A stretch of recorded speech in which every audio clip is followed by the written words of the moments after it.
Que tengan un buen día, amados hermanos. Los saludo en el nombre del Señor. A continuación vamos a escuchar una prédica corta del pastor Juan Astor.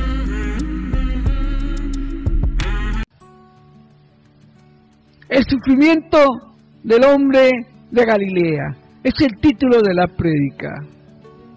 El hombre de Galilea es nuestro Señor Jesucristo, y se debe este nombre de nuestro Señor Jesucristo porque Él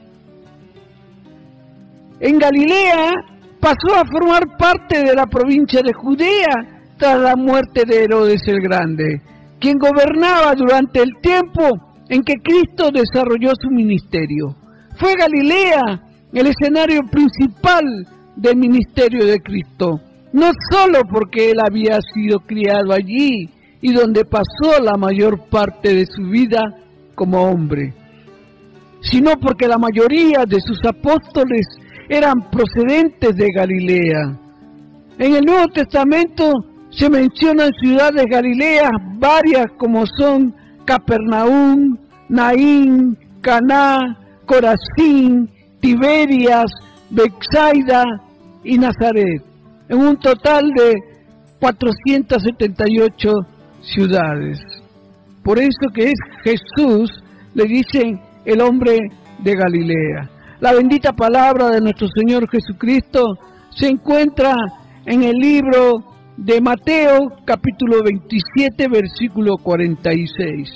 Cerca de la hora novena, Jesús clamó a gran voz diciendo: Elí, Elí, lama sabactani. Esto es: Dios mío, ¿por qué me has desamparado? Entonces Jesús, clamando a gran voz, dijo: Padre, en tus manos encomiendo mi espíritu. Y habiendo dicho esto, expiró. Lucas capítulo 23, versículo 46. El sufrimiento del hombre de Galilea. A los 33 años, Jesús fue condenado a muerte. La peor muerte de la época. Solo los criminales eran condenados a la muerte en la cruz. Ahora pasemos a verlo en el huerto de Getsemaní. Los evangelios nos dicen que Jesús comenzó a sudar sangre cuando estaba orando en el monte de los Olivos, específicamente en el jardín de Getsemaní. Lucas 27, 44. Y estando en agonía, oraba más intensamente, y era su sudor como grandes gotas de sangre que caían hasta la tierra. Esto no es un lenguaje poético, sino es una condición médica llamada hematidrosis. No es muy común, pero puede darse cuando hay un alto grado de sufrimiento psicológico. Y Jesús en Getsemaní estaba sufriendo porque Él era 100% Dios y 100% hombre, y como hombre no quería morir. Y es allí cuando le dice: Papá, no quiero morir, pero que se haga tu voluntad. Gloria a Dios. La flagelación. En 2 Corintios capítulo 11, versículo 24, dice: de los judíos 5 veces he recibido 40 azotes menos 1. Pablo recibió 39 latigazos, pero esto era según la tradición hebrea. Pero a Jesús lo castigaron los romanos, y quizás sean más o menos latigazos que los que recibió Jesús. No sabemos a ciencia cierta, la Biblia no nos explica cuántos latigazos recibió Jesús. Puede ser 39, como que quizás podrían ser más o podrían ser menos. Las flagelaciones romanas eran conocidas por ser terriblemente brutales. generalmente consistían de 40 latigazos. El soldado usaba un látigo con tiras de cuero trenzado con bolas de metal, todas estas entretejidas.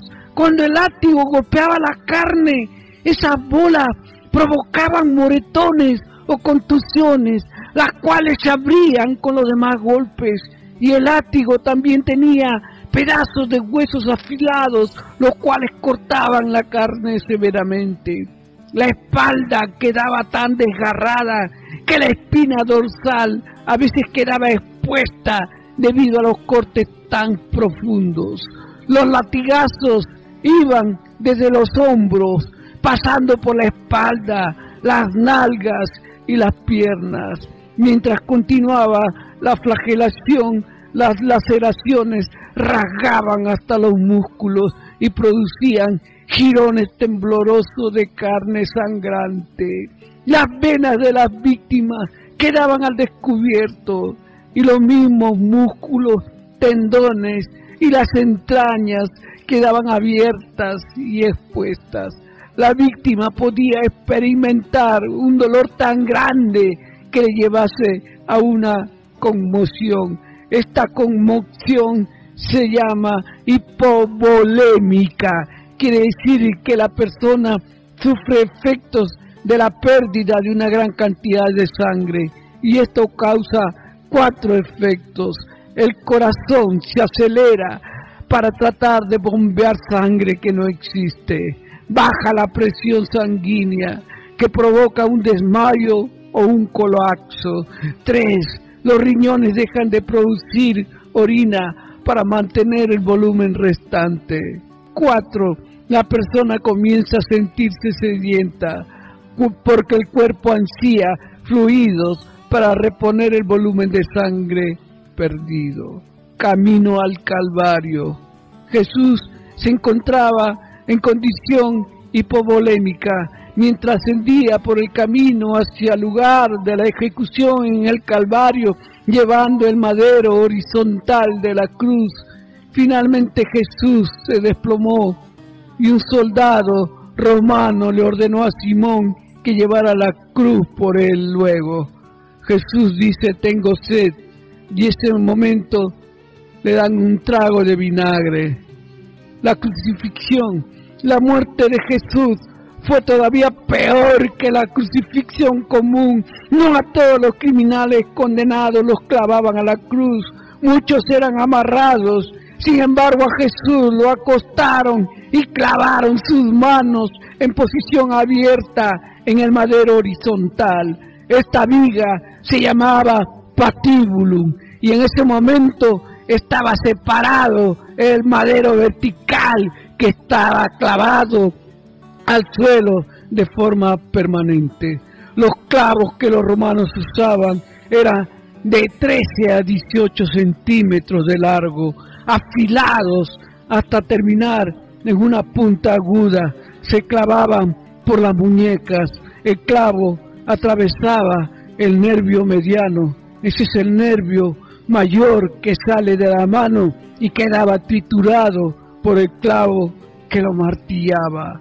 Este dolor es similar al que uno siente cuando te golpeas en el codo y te das en ese huesito, en el nervio llamado cúbito. Pero ahora, imagínate tomar un par de pinzas y presionar hasta triturar ese nervio. Ese dolor es similar al que Jesús experimentó. Al romper ese tendón, Jesús, y por tener las muñecas clavadas, Jesús fue obligado a forzar todos los músculos de su espalda para poder respirar. El dolor era tan insoportable que literalmente no existían palabras para describirlo. Se tuvo que inventar una nueva palabra llamada excruciante, que significa dolor de la cruz, para describir semejante dolor. Cuando Jesús fue alzado para unir el madero con el poste vertical, se procedió a clavarle los pies. Nuevamente los nervios de los pies fueron triturados y eso debe haber causado un dolor similar al de las muñecas. Al momento de estar en posición vertical, sus brazos se estiraron intensamente, probablemente 15 centímetros de largo, y ambos hombros debieron haberse dislocado, lo que confirmaba lo escrito en Salmo 22, dislocados están todos mis huesos. Y una vez que la persona cuelga en posición vertical, la crucifixión es una muerte lenta y agonizante por asfixia.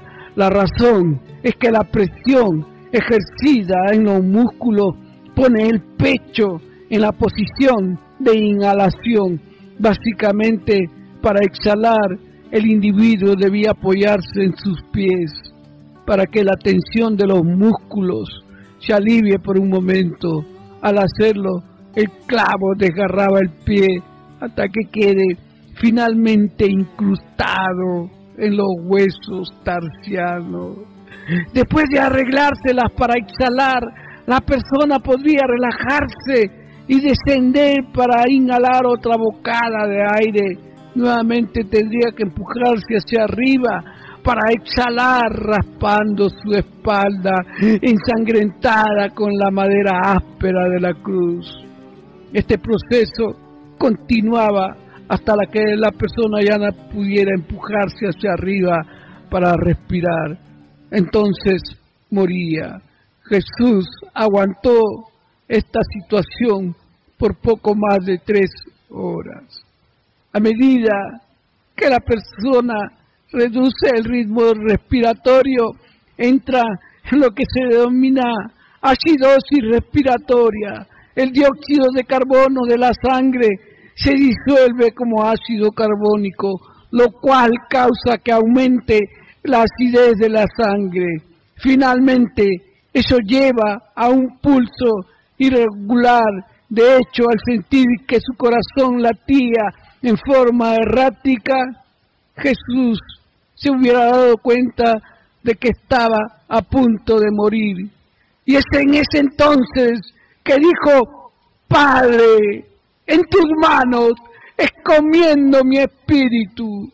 Y luego nuestro Señor Jesucristo murió de un paro cardíaco. Para acelerar la muerte, los soldados quebraban la pierna de los crucificados, utilizando para ello una lanza romana para despedazar los huesos de la parte inferior de las piernas. Eso evitaba que la persona empujara hacia arriba con las piernas para poder respirar. Así que la muerte le seguía en cuestión de minutos. En el Nuevo Testamento se nos dice que los huesos de Jesús no fueron quebrados como ocurrió con los otros crucificados. Esto fue así porque los soldados habían confirmado que Jesús había muerto. Juan 19:33. Mas cuando llegaron a Jesús, como lo vieron ya muerto, no le quebraron las piernas. Así se cumplió la profecía del Antiguo Testamento acerca del Mesías, donde se dice que ninguno de sus huesos sería quebrado. Salmos 34:20. Él guarda todos sus huesos, ninguno de ellos es quebrantado. Pero el soldado romano, para confirmar la muerte de Jesús, le clavó la lanza en su costado derecho. Juan 19:34. Pero uno de los soldados le abrió el costado con una lanza y al instante salió sangre y agua. La lanza atravesó el pulmón derecho y penetró el corazón. Por lo tanto, cuando se sacó la lanza, salió fluido claro como el agua, seguido de un gran volumen de sangre, tal como lo describe uno de los testigos oculares en la muerte de nuestro Señor Jesucristo. Luego de la muerte hubo tinieblas, La tiniebla se extendió sobre toda la tierra, desde la 6:00 del mediodía hasta la hora 9:00, 3 de la tarde, y tembló toda la tierra y los sepulcros se abrieron. Gloria a Dios. Nuestro Señor Jesucristo sufrió por ti y por mí. Él murió en esa bendita cruz. Él murió, el hombre de Galilea murió en esa cruz para que tú y yo tengamos vida eterna. Dios los bendiga, mis queridos hermanos.